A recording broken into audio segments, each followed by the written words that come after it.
All right, what's up? Let me wipe you off real quick. Okay, been a hot minute, but figured I'd give you some updates on the old Corolla, so you can see kind of what's been done. Done a lot of work off camera, just because that's just how life goes. Um, kind of just post YouTube things for fun. So we're going to show you kind of what's been happening with the Corolla and all what I've done. I think the last I left off, I maybe mounted the engine in the car, maybe did a few small things, but realistically it was just kind of basic kind of stuff. I want to show you everything that I've done. So let me get you turned around. There she is. Dang it, wipe you off.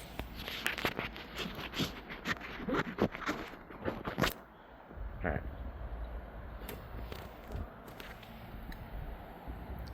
As you can see, we have a 2JZ with ITBs in there. Where to start? This has been a process. I go through little spurts of working on it and then, not working on it and stuff like that. So progress has been sporadic, and when I get the urge to work on something, I don't necessarily want to film it. So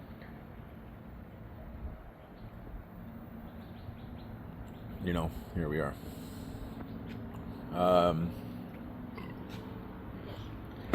I basically got this 2J Bear, long block, but it was missing all the accoutrements. I had to do all that. It's got some Chinese ITBs, no name, from a website called Jack Spania. No clue. Harness is a, let me widen you up here. Harness is a Wiring Specialties Pro harness. They have it wired in, and then the ECU is a Haltech Elite 750. It has non-VVTi coil packs. It uses a super igniter. What else?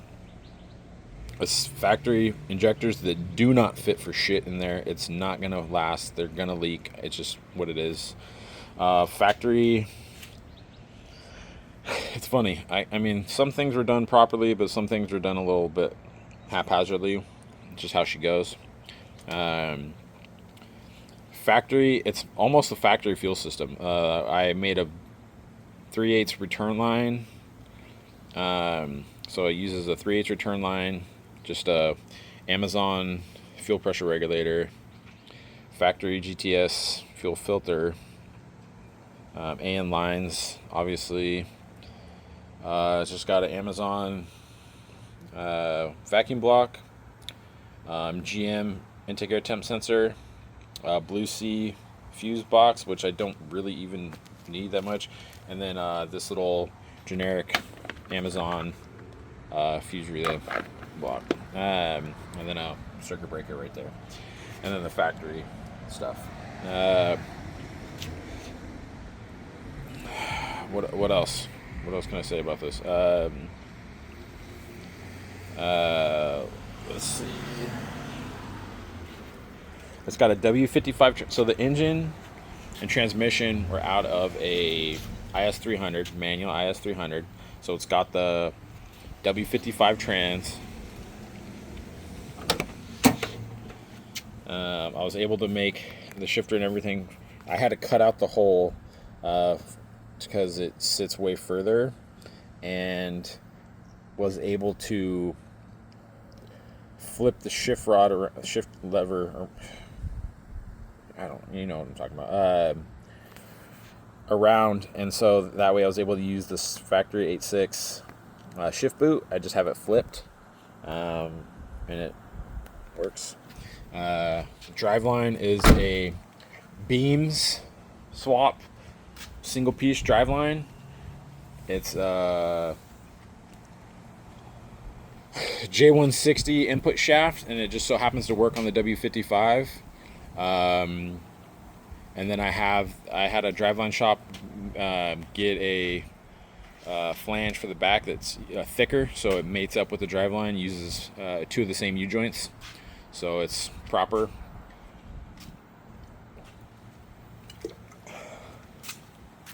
What else are we doing? Factory header that sits way too low, that I'm gonna have to have cut off and an exhaust done, which I'm a little bit worried about because there's no room. So as you can see, temporary. This is just a factory 8.6, regular radiator with a hose I found, and I'm gonna get an aluminum radiator that sits in here, but for now this is just for testing purposes and whatnot, and letting it run and drive it a little bit. Since there's no power steering or no AC or nothing, I had to use a different belt. So this is a belt, I forget the number, it's over here, the number, and then just ran on the what's it called, a factory pulley. I have another pulley that's going to replace that, but for now this is good. What else? Let's bring it in here. As you can see, this is kind of the build, cross offs that I've been doing. I still got to do radiator, fans, and exhaust, but the rest of the stuff's been marked off. ITBs, wires, belt, headers, throttle's done, starter, fuel system, igniter, clutch, drive line. What was this? Mount, transmission mount, slave cylinder done, wiring, engine harness, alternator wiring, fuel pump wiring, starter wiring. That's all been done. It's kind of messy because the wind and stuff have been kicking up my foliage. It's not super clean because there's just nowhere to tuck this wiring in this car, so I just kind of have stuff kind of out of the way. I have a little switch 12 volt junction block here.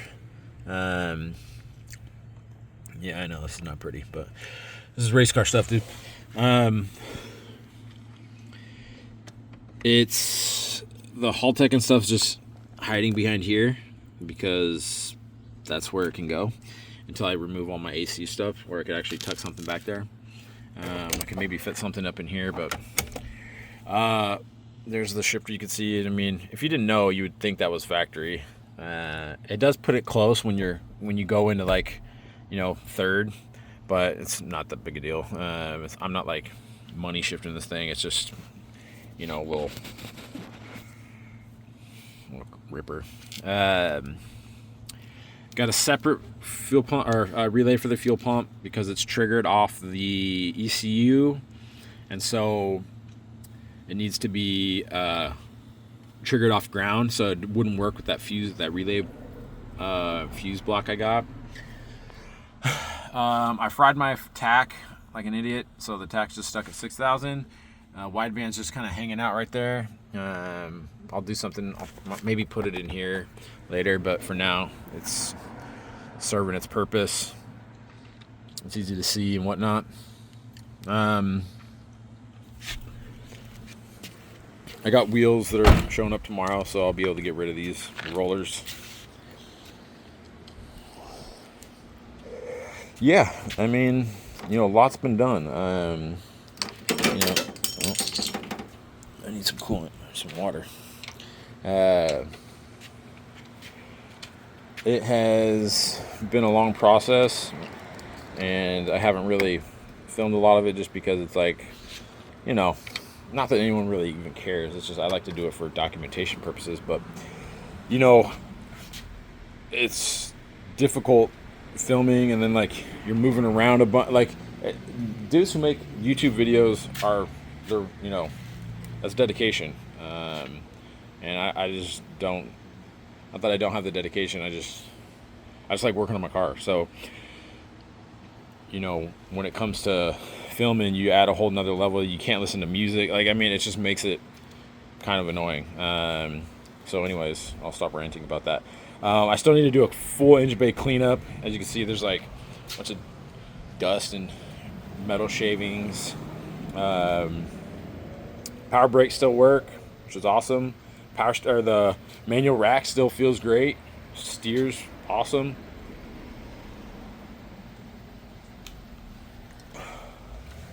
What else? Yeah, so got the keys. Our key. Figured let's fire it up and see. It's pretty cool how it's wired up with the fuel pump. It just does a priming pulse, just like a regular car. It was wired up to just ignition power, but that was providing issues. So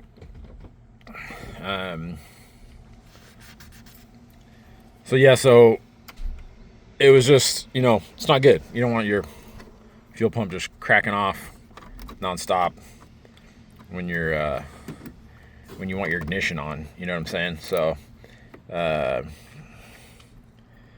I'm gonna probably mount that here. Actually, this tack's fried, so I have to get a new tack. I'm just gonna get a cheap one, and then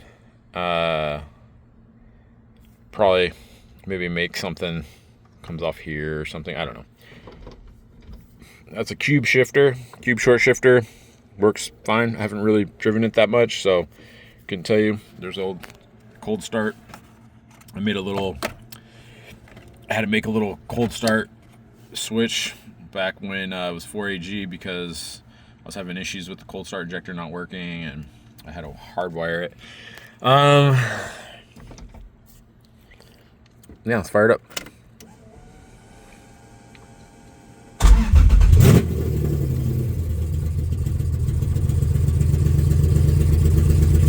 I don't know why it's not staying now.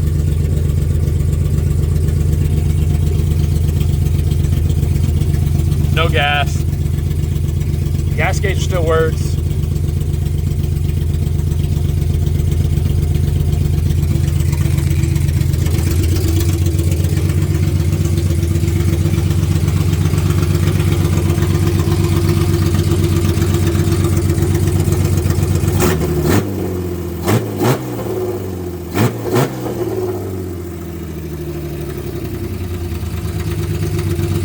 It runs good.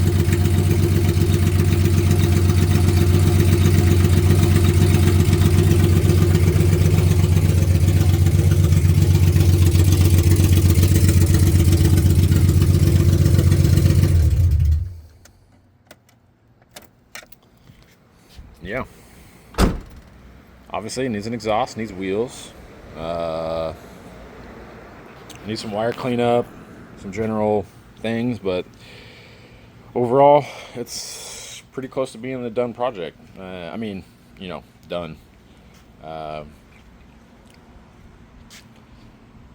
Yeah. This is we've used this on 2 cars now. They work.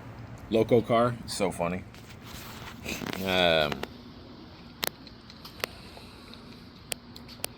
Yeah, this fuel, the biggest issue, like, I'd feel comfortable driving this thing aside from the fact that these injectors, if you even think about touching them, they'll start leaking. And I'm not joking. If you even move these, they've like almost all leaked, but I've had to manually go in and like kind of turn them where they won't leak, because I'm using just a hodgepodge of, sorry, my garage is super messy right now. I've been using a hodgepodge of injector O-rings just to make, so like I've had to take these like LS1 style injector things, trim them down to fit in there, and then use WRX injector spacer. Like, it's not good. I'm not proud of the injector setup right now, but Just is what it is for the time being. This is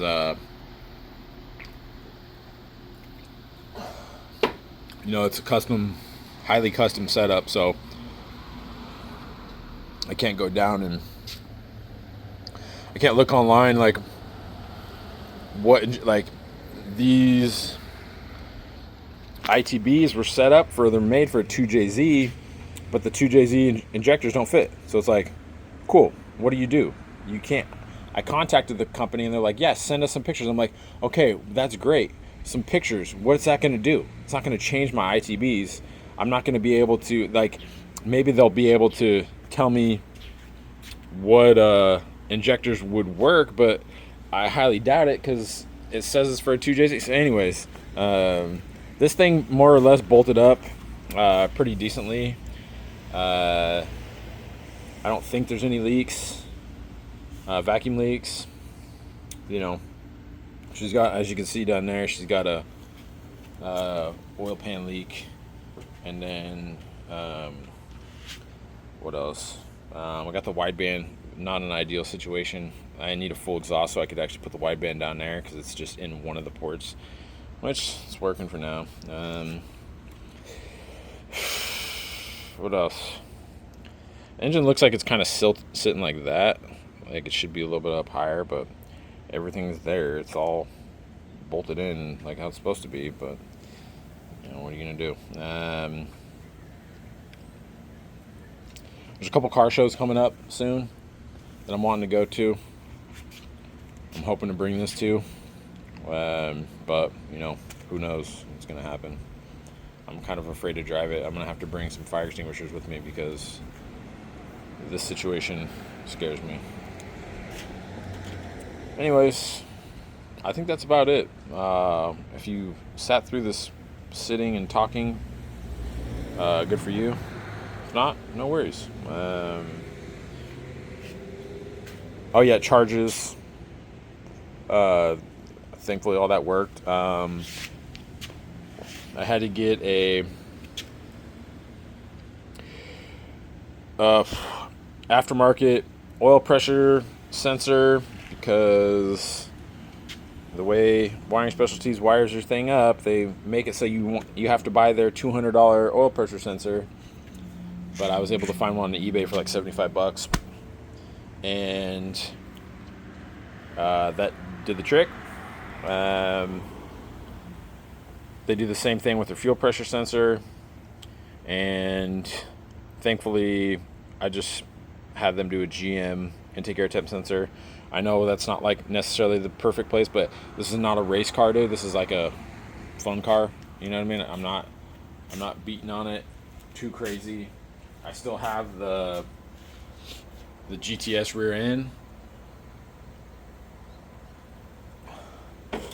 so I'm limited there. Yeah, so that's your overview of Lola. Pretty cool car. Still needs lots of work, but we're making some huge steps forward in terms of getting this thing going. So I'm gonna go on a tangent here. I know I said I was gonna go, but I posted this up in Club 86 on the Facebook page because I was just like, I knew I didn't, because there's so many cars out there and dudes in Japan and whatnot, Puerto Rico, that are just go crazy. I was like, I'm claiming it. I got the first 2JZ ITB Corolla, and dudes were like just having a field day with me, just shitting on me about this, because they're like, why would you put a 2JZ in a Corolla? They're just like, they don't like. I was done with the 4-cylinder platform. I've had beams, I've had 20 valves, I've had multiple, all of the 4AGs, 3TCs, 4ACs. Like, I wanted something different. I didn't want a V8, or that's a lie. I didn't want a 4-cylinder Corolla. I wanted to do something different. I didn't want a turbo 2JZ. Why? I don't know. That's just, I feel like that's just, it's cool. There's absolutely nothing wrong with slapping a 2JZ GTE in here, but I wanted something a little bit different. So I was like, okay, if I'm going to do 2JZ, I want to do ITBs. And I realized, what is it going to make 200 horsepower? Cool. Like, this car had 90 horsepower the last time I drove it. So anyways, dudes on Club 86 were just hating on this. It was half and half. Half the dudes were like, oh, that's awesome. Half the dudes were like, oh, why would you do that? You killed your Corolla. It's like, dude, sometimes you just got to do something different. I wanted it to be a different car. I wanted it, I cut out this, but I cut it out clean, so that way it could just get welded back in. That's really the only, aside from that and cutting out the shifter hole, which is like, oh, big deal. Like, this car is a salvage. This isn't a restore car. This is a have fun car. And this engine will not be in it forever. This is I like to swap engines out every so often, and for now, this is what's in it. Ultimately, I'd like to have a LS. I think an LS in this would be awesome. There's other issues that come with it, but or maybe even it's already set up for 2JZ harness. Maybe I could even go 2JZ GTE, but those are $8,000 right now. So chances are that will never happen. I got this engine for free, essentially. So,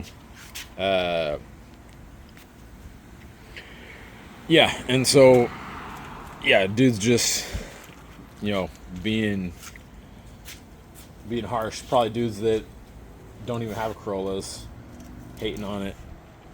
And maybe if dudes do, they probably got 4 ACs, live in California, can't modify anything, so they're like, oh, why would you do that to your car? And it's like, you know what, dude, if you think this is, so one dude said like, oh, that's mean to your car. I'm like, dude, if this is mean to my car, like, I don't know what love is, because I've put so much time, money, and love and just effort into this thing. To say that what I did to this thing is mean just doesn't make sense to me. But anyways, I'll stop ranting. I got the front end back on. Looks great. The only thing that looks whack right now is the wheels, which, what are you going to do? So anyways, thanks for watching. Maybe I'll try and get some actual updates of when I put the wheels on. Maybe I'll film that, and you can get some actual footage of someone working on their car. I'm almost done. There's lots of wiring, extra wiring. It just is what it is. There just has to be, like, all this over here. Obviously, like, you need your factory one for all your lights and tail light and everything, and this one was just cool and it was cheap, so I got that. This is just good to have a fuse pan, like, there's just a lot of extra wiring, and you just kind of have to have that when you swap to a newer kind of engine. So anyways, try not to hate on it too much. I appreciate the comments and whatnot, but all right, take it easy, guys.